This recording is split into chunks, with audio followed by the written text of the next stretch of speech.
Hey, what's up guys? Today we're going to be building a little tool to analyze the stereo information of different songs and see the difference between the mids and the sides. And the purpose of this is to be able to analyze songs that you think sound great and visually be able to see the different and the balance between the mids and the sides. So it's a fairly advanced topic, but I hope you can follow along. And for me personally, it's super interesting to kind of dig in and see and see for myself why things are sounding the way they do, why it's sounding so good.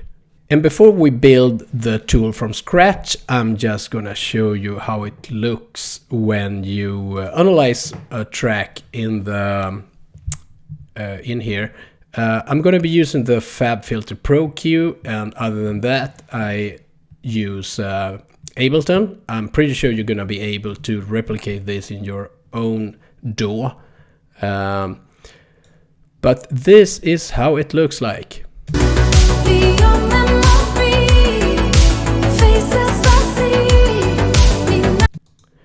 That was a track by an artist called Nina. Let's have a look at this other track and see how this sounds. This is Dream Reaper.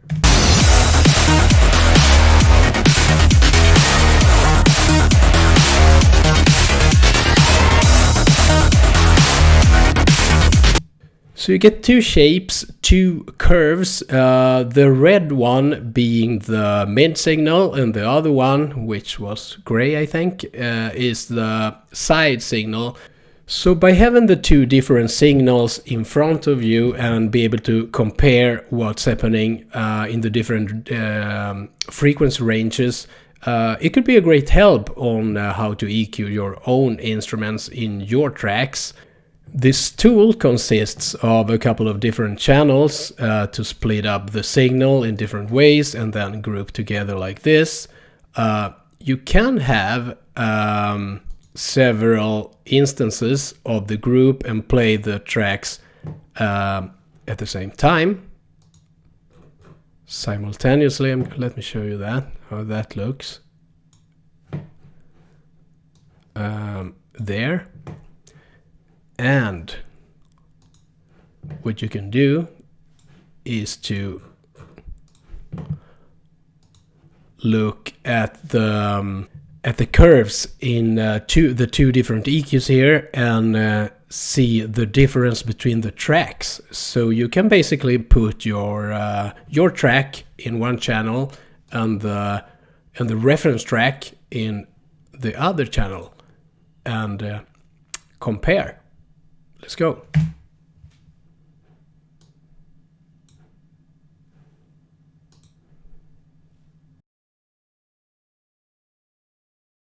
We're going to start with a blank canvas here with just an audio track. And first thing we're going to do is build ourselves a mid-side splitter to be able to handle the different signals separately.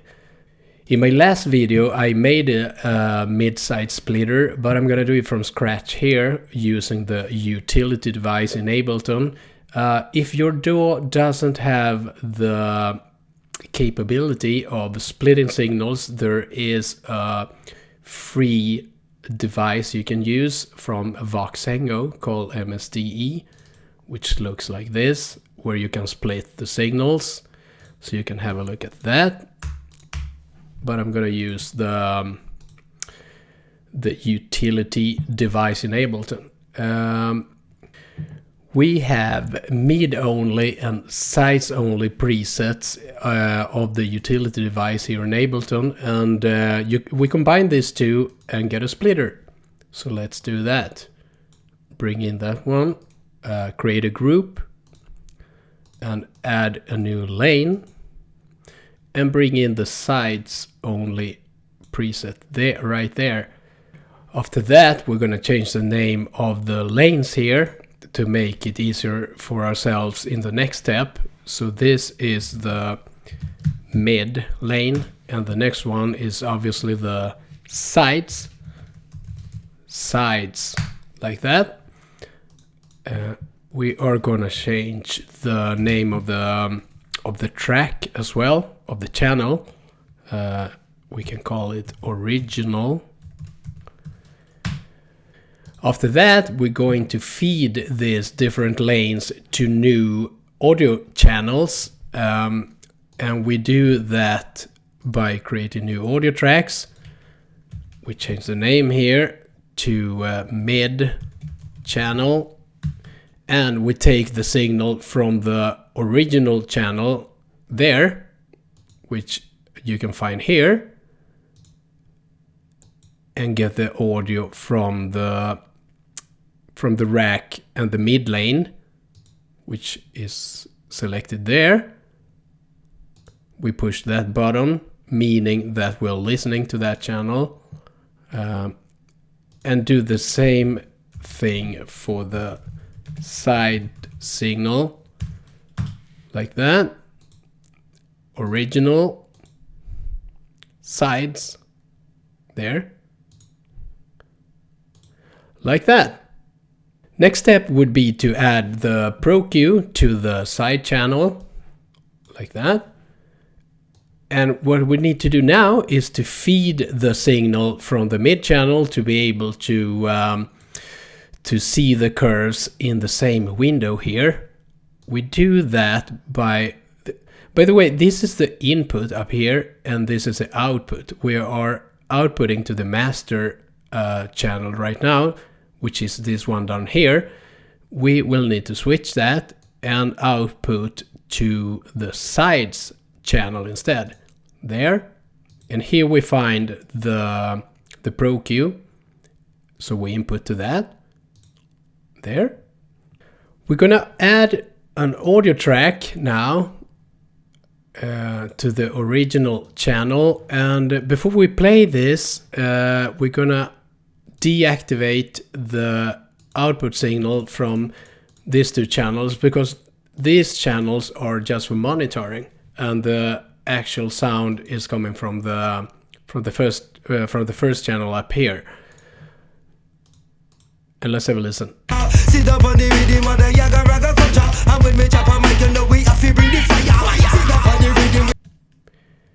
And that's actually the side signal you're seeing there.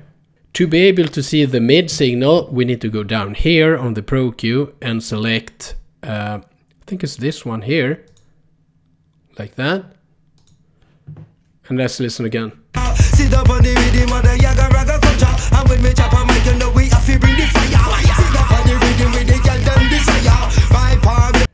So the mid signal in red, and the other one is the side.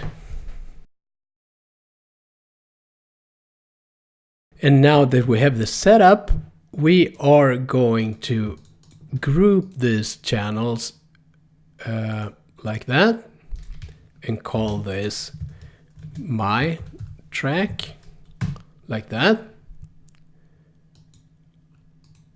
and duplicate this, the whole group, and call this reference maybe.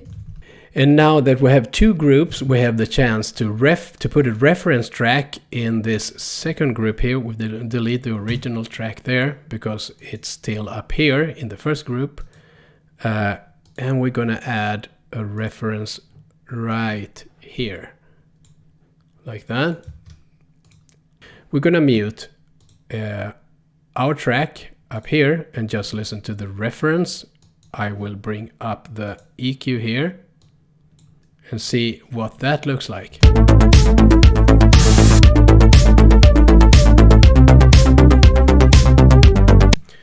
Interesting. And we mute that, activate our track again, and have a look at the curve here.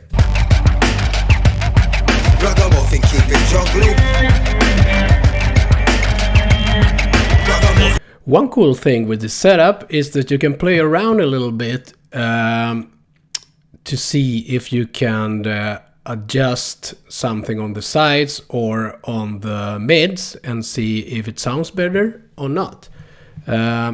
For example, this track needed a little bit more high frequency content on the sides. Have a look.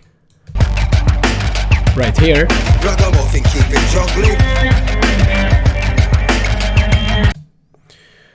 So we can add that and see how that would sound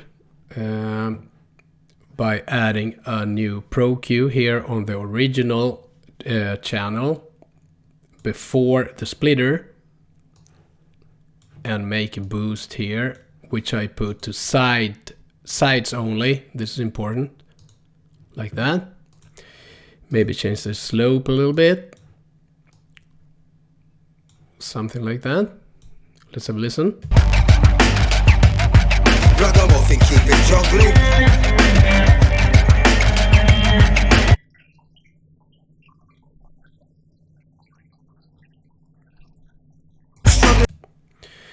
And listen now when I turn this, when I bypass this A-B, the whole thing, see if it sounds better or worse.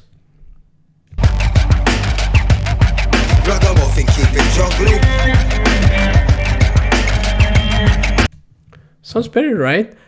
Obviously, I wouldn't do this huge boost on the entire mix. So what I would do is try to find the instruments that are contributing with that frequency range and boost the sides on those instruments. So yeah. So to wrap things up, let's analyze these 4 clips I have here. What they have in common is the high frequency content of both signals are quite even. So there's not too much difference in volume between the mid signal and the side signal. And regarding the lows, especially these 2 tracks here, the side signal is kept at a minimum regarding the low frequency content. So look at this.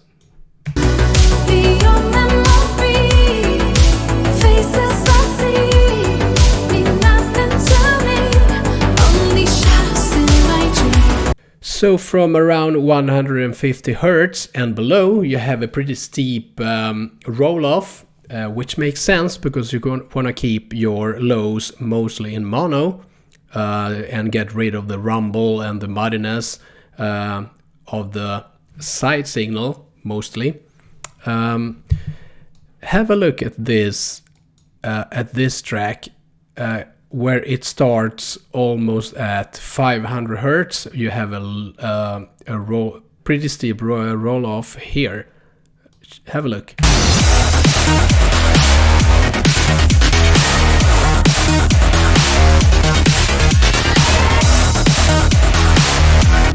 See? And this, by the way, this track is so great. The last 2 tracks are a little different. The difference between the signals in the highs are still even, but the lows are doesn't have as much of a steep roll off in the lows.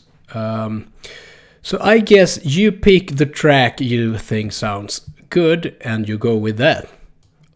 Let's have a listen. Let's have a look.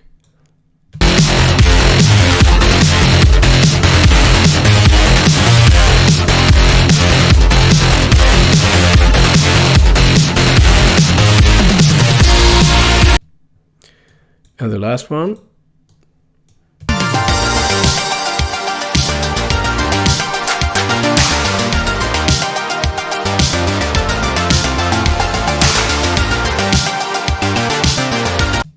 So go ahead and build this tool, this setup, and start analyzing tracks that you like and see the balance between the mid signal and the side signal. So I hope you found this stuff as interesting as I do and that it wasn't too hard to follow along. So go analyze some tracks and I'll catch you next time.